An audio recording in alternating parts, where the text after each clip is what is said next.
All right, ladies and gentlemen, it is time for the end of the day PulseWave report with yours truly, the Algo Capitalist, aka the Vulcan, coming to you live from PulseWaveTrading.com, home of the world famous PulseWave Price Trigger reports. Hopefully, you are one of the lucky ones that were able to attend this morning's live that we did, and then we broke off like we always do into the private Discord.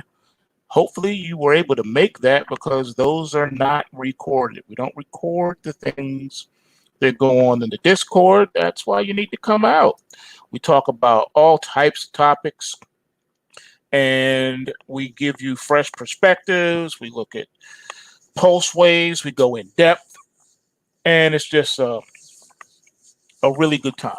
You never know what's going to happen in those lives. Well, we've come to the part of the week now where this is Take Back Friday. So we're preparing for Take Back Friday tomorrow. For those that don't know what Take Back Friday is, Take Back Friday is when normally if you are in a particular market and that market's been up all week, you'll see the market pull back due to profit taking for the weekend. Okay, it's an old school thing. If the market's been down all week, then it'll be up again due to profit taking.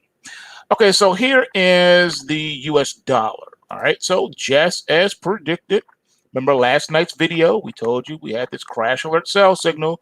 Well, sure enough, today we had that fulfillment. We got downside production of the crash alert sell signal on the US dollar. 94 is the trend line support, which is now in play. That is our downside target on this particular move. Next up is the euro yen. Now, the euro yen gave us a rally alert buy signal for today. So we're looking for the market to get a technical bounce for tonight into tomorrow. And I'm going to say around the 130.50 is probably going to be the initial target on this bounce. If this is going to be the bottom, this will probably be the place where the bulls are going to really want to defend and get the market out of this extremely oversold condition. Next up, we got nat gas. Now, you've heard all the different news reports on the nat gas, but it's not lifting the nat gas. All right, it's stuck in a trading range for the most part. You're looking at an extended range. So this is the first bar of the range. This is the extension bar of the range. So you're trading within this high and this low, and it's been doing it for several days now.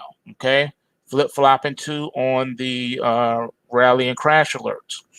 So until we break out of this range, there's really nothing to see here. But the bias in the market is to the downside because of the correction phase, which the market is not out of. Also, the trend line is here toward the bottom of the Kumo cloud. Price action is below the Kumo cloud, and you're in the red zone. So until the weather really gets frigid, I don't see the demand really helping to lift the price here at this point in time. The next thing we want to look at is gold. Everything that glitters ain't gold, right? Gold now has a crash alert sell signal for tonight into tomorrow's trading. Trend line support around the 1810. We'll call it 1810 as the initial target on any pullback in this move. You're still in the green zone. So we're just looking for the pullback here. Crash alert sell signal is in play. Market will probably get down to about 1830 before hitting some kind of support.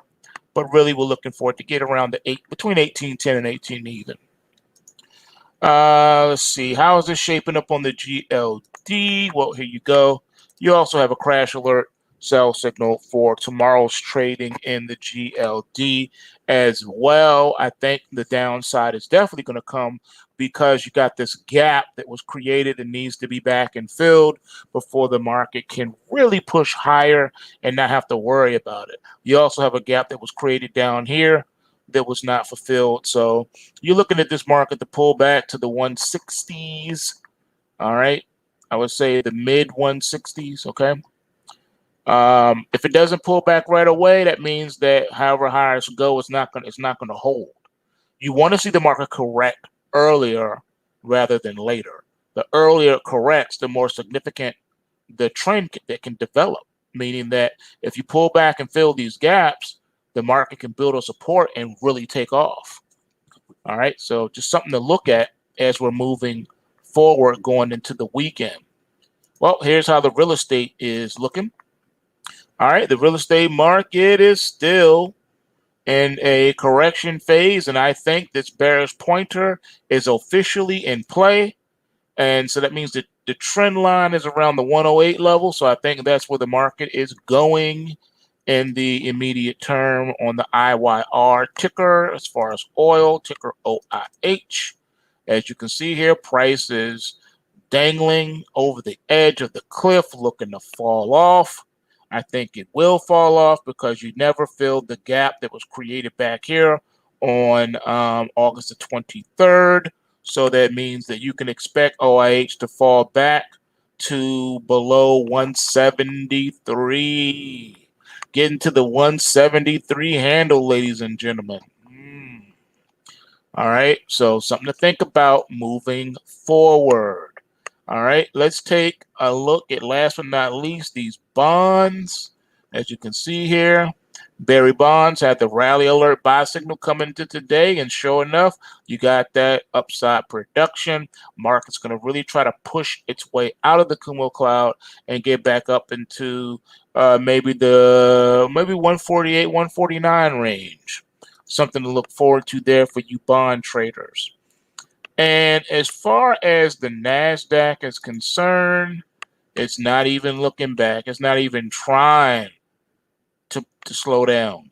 It's just more upside production. That was the QQQ. Taking a look at the Australian dollar. Here you go. On the forex side, we got a rally alert buy signal for tonight into tomorrow's trading. Overhead trend line resistance around the 73.50 mark is the initial target on a technical bounce there. As far as your Ethereum, this is what you got. You got more downside. So you had more downside production from the crash alert sell signal from the 14th. Trend line support is right there around that 3,900 even level, and I think that's pretty much gonna cover it on that one. Not a lot of hope on that chart for the Ethereum. Bitcoin futures are looking a little bit like this. Got right to the trend line support on the algo chart and just put the brakes on. You gotta love these algo charts. Stopped right on the trend line, ladies and gentlemen. You're in that correction phase. It can correct further. This is a place where you want to see bulls really defend. If not, you are going to get down to around the top of the Kumo cloud. That's at 51,000, ladies and gentlemen. I know you don't want to hear it, but you are now officially in the red zone. You got to contend with this. This is the bears taking control of the market. You can get a short-term technical bounce on the trend line support, but this is what it's looking like. Now, if I flip it over to the weekly on your Bitcoin, so far we're creating a crash alert sell signal going into next week. So come Sunday at 6 p.m. Eastern Standard New York time, that will tell us what we're going to have in this market. If you're not already taking advantage of it, you should go to PulseWaveTrading.com so that you can get these reports on your dashboard, knowing exactly what to buy and at what price to buy it, what to sell, at what price to sell it. We give you all of that and more in the PulseWave Price Trigger reports. It will deliver to you each and every trading day. So with that being said, everyone, have a great Friday.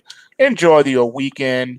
And remember, bulls make money, bears make money, and pigs get slaughtered. So remember to take what you can and give nothing back. And I am out. Period.